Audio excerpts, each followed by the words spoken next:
Então, gente, vamos lá. Dentro das 7 classificações de fundos da instrução 409 da CVM, a gente vai ver a primeira das classificações, a mais conservadora de todas. É o fundo de curto prazo. As pessoas que colocam dinheiro no fundo de curto prazo têm o mesmo perfil de quem investe na poupança.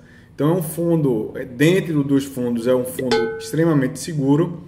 É um fundo que só investe ou em títulos públicos federais ou em títulos privados de baixo risco. E quem é que disse se um título privado é de alto ou de baixo risco? Então, para que um fundo seja classificado como um fundo de baixo risco, ele deve ter uma nota de risco atribuída por uma agência de classificação localizada no Brasil, né, que tem escritório aqui no Brasil.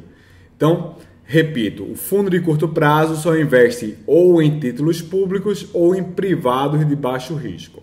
Por que o nome curto prazo?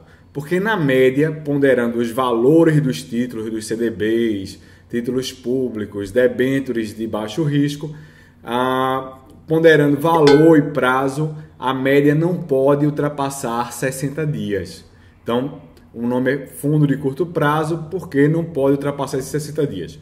Cuidado para não confundir esse fundo de curto prazo com a carteira de curto prazo que tem a ver com tributação. Aí vai ser outra história, a gente vai depois frisar a diferença. O fundo de curto prazo que eu estou falando é da instrução CVM 409. Então, a média dos papéis da carteira do fundo não pode ultrapassar 60 dias e nenhum papel individualmente, nenhum título individual pode ter um prazo maior do que 375 dias. É um número um pouco diferente, né? 375 dias. Tá, gente? Os fundos de curto prazo são fundos passivos, como eu já falei, só pode usar derivativos para fins de proteção ou hedge.